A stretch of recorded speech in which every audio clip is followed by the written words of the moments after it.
Hello dear students,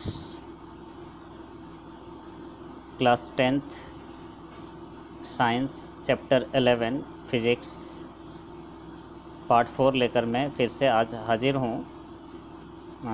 chapter 11 मानव नेत्र एवं रंग बिरंगा संसार, ये फिज़िक्स का सेकेंड पार्ट है और सेकेंड चैप्टर है और पार्ट नंबर 4 है। अभी तक मैंने 3 पार्ट भेजा है और आशा है कि वो 3 पार्ट आप देख चुके होंगे और लिख भी चुके होंगे।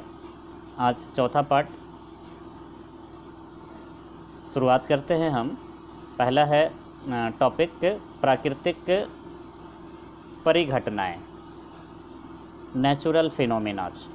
तो हमारे आसपास बहुत सी घटनाएं होती रहती है। हमारे पास जितनी भी घटनाएं होती है जो कुछ प्राकृतिक कारणों से होती है, ऐसी घटनाओं को हम प्राकृतिक परिघटनाएं कहते हैं, या इस तरह की घटनाएं प्राकृतिक परिघटनाएं कहलाती है।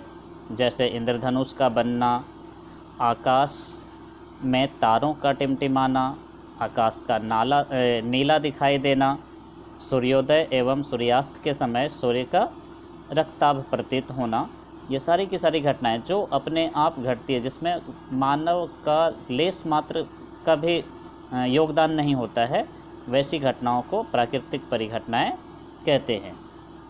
अगला है पूर्ण आंतरिक परावर्तन।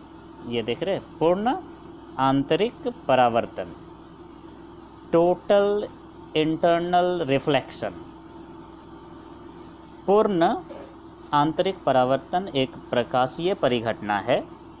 पूर्ण आंतरिक परावर्तन एक प्रकाशीय परिघटना है जिसमें प्रकाश की किरण किसी एक माध्यम के तल से ऐसे कोण से आपतित होती है कि अपवर्तन के बाद उसका परावर्तन उसी माध्यम में हो जाता है जिस माध्यम से वह आपतित होती है। इसे ही पूर्ण आंतरिक परावर्तन कहते हैं। पूर्ण आंतरिक परावर्तन के लिए देखिए, मैं यहाँ पर एक फिगर ड्रॉ किया हुआ हूँ। आप ये देख सकते हैं, अभिलंब ये है और ये विरल माध्यम है और ये सघन माध्यम है। इसमें प्रकाश की किरण आपतित हो रही है और यहाँ से फिर टकरा करके इस माध्यम से ये अपवर्तित हो जा रही है। यहाँ पर ये जो कोण बन रहा है, ये वाला कोण, इस कोण को हम एंगल ऑफ क्या कह सकते हैं, आपतन कोण जिसको बोलते हैं। और इस तरफ जो कोण बन रहा है, अभिलंब और अपवर्तित किरण के बीच जो कोण बन रहा है, इसको बोलते हैं एंगल ऑफ रिफ्लेक्शन, यानी परावर्तन कोण बोल सकते हैं इसको। आपतन कोण भी बोला जा सकता है, अपवर्तन कोण बोल सकते हैं इसको। क्रांतिक कोण, ये जो कोण देख रहे हैं, ये जो कोण यहाँ पे बन रहा है, इस कोण को बोलते हैं क्रांतिक कोण। फिर चूँकि माध्यम सघन है, ये तो थोड़ा सा मैंने इसको डीप कर दिया है, आप नज़दीक से भी देख सकते हैं इसको।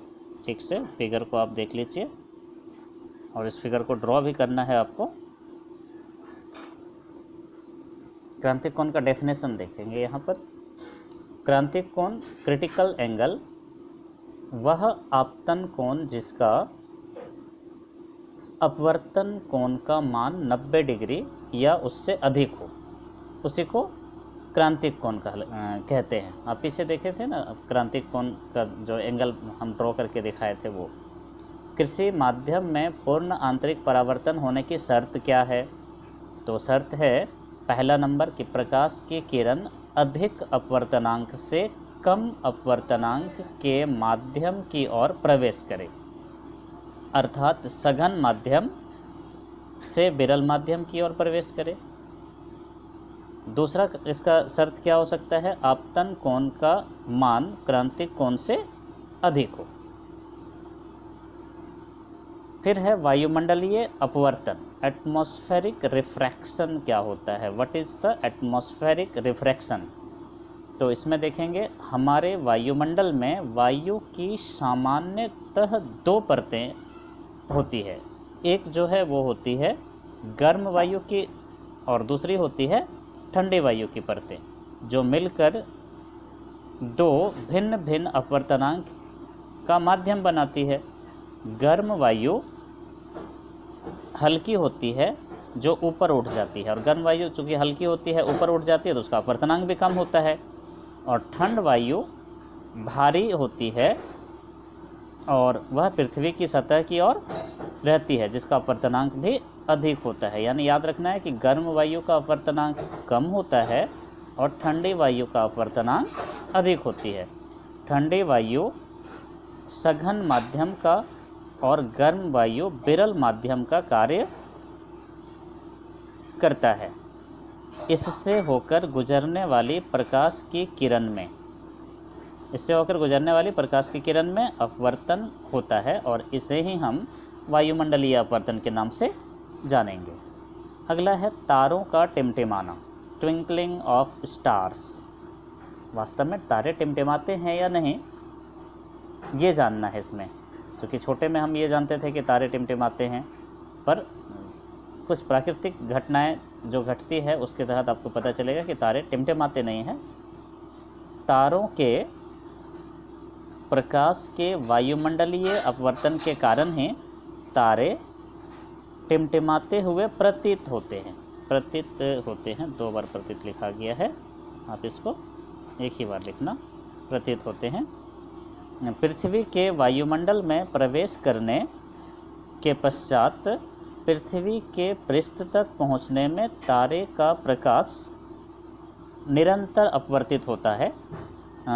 इस अपवर्तन के कारण तारे की आभासी स्थिति उसकी वास्तविक स्थिति से कुछ भिन्न प्रतीत होती है।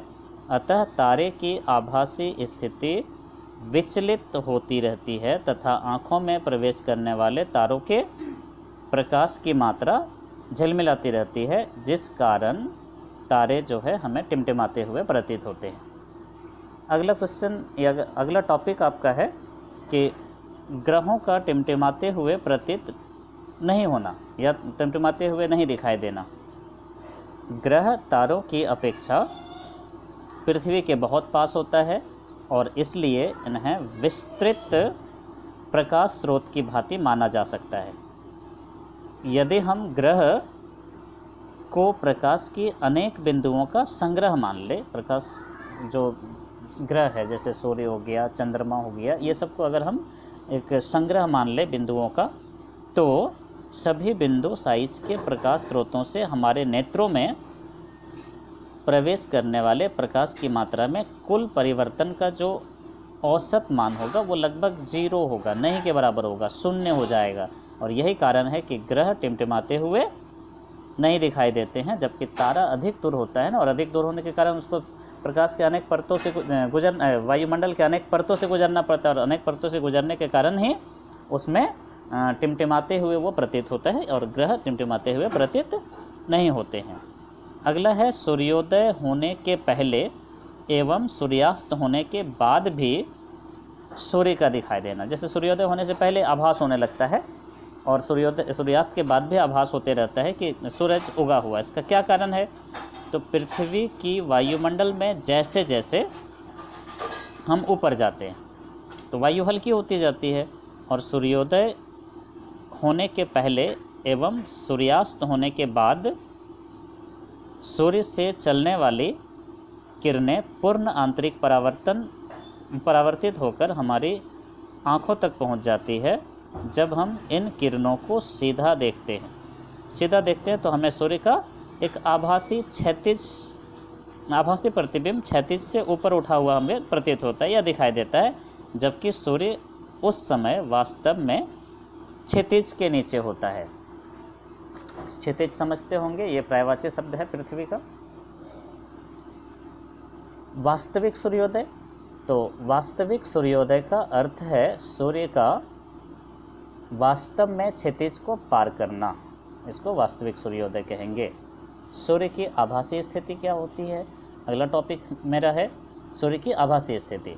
तो इस स्थिति में सूर्य अपने वास्तविक स्थान से थोड़ा उठा हुआ नज़र आता है, जो वास्तव में सूर्य की स्थिति नहीं होती है। इसे ही सूर्य की आभासी स्थिति कहते हैं।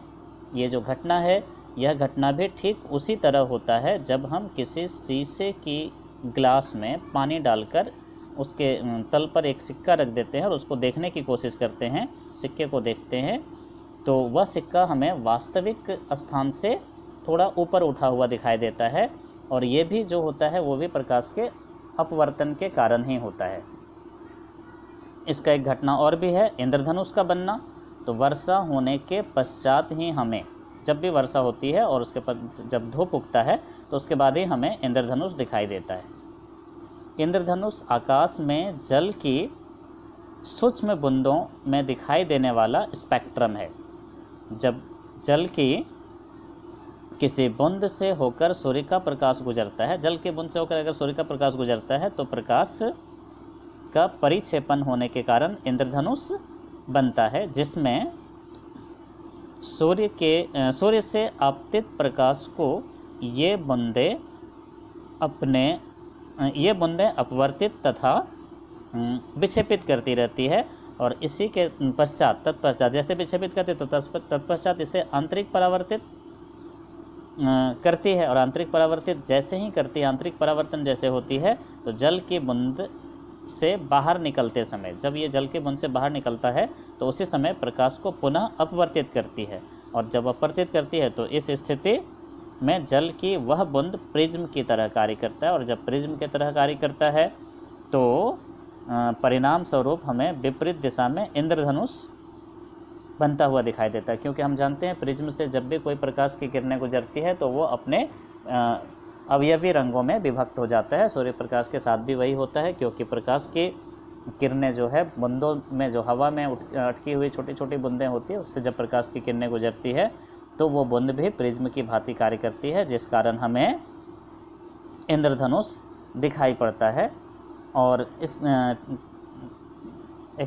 एक्सरसाइज में, इस पार्ट में थोड़ा सा कुछ ऑब्जेक्टिव टाइप कुछ बातें हैं जिसको याद रखना है। जल की बूंदें प्रिज्म की भांति कार्य करती है, इसको याद रखना है। वर्षा होने के पश्चात ही हमें इंद्रधनुष दिखाई देता है, वर्षा होने के पहले दिखाई नहीं देता है, क्योंकि जल की बूंदों का होना आवश्यक है इसके लिए। जल की बूंद अगर नहीं है तो इंद्रधनुष बनता हुआ दिखाई नहीं देगा। इंद्रधनुष आकाश में जल की सूक्ष्म बूंदों में दिखाई देने वाला एक तरह का स्पेक्ट्रम है। स्पेक्ट्रम जिसकी चर्चा मैं पहले कर चुका हूँ, और ये हमेशा सूर्य के विपरीत दिशा में बनता है। यह प्रकाश के परिक्षेपण के कारण होता है, यानी प्रकाश जो 7 रंगों में विभक्त होता है उसके कारण दिखाई देता है। हालांकि हम इसको इंद्रधनुष तो बोलते हैं, पर 7 रंग परफेक्ट तरीके से उसमें दिखाई नहीं देता है। चैप्टर 11 का ये चौथा पार्ट था, चौथा भाग था, जो आज यहाँ पे हम इसको समाप्त कर रहे हैं। एक भाग और जाएगा तब ये चैप्टर आपका समाप्त हो जाएगा। सभी बच्चे इसको कॉपी कर लेंगे और पढ़ेंगे, क्योंकि ये एग्ज़ाम के लिए बहुत ही बेहतरीन है, जो आपको एग्ज़ाम में फ़ायदा करेगा। धन्यवाद।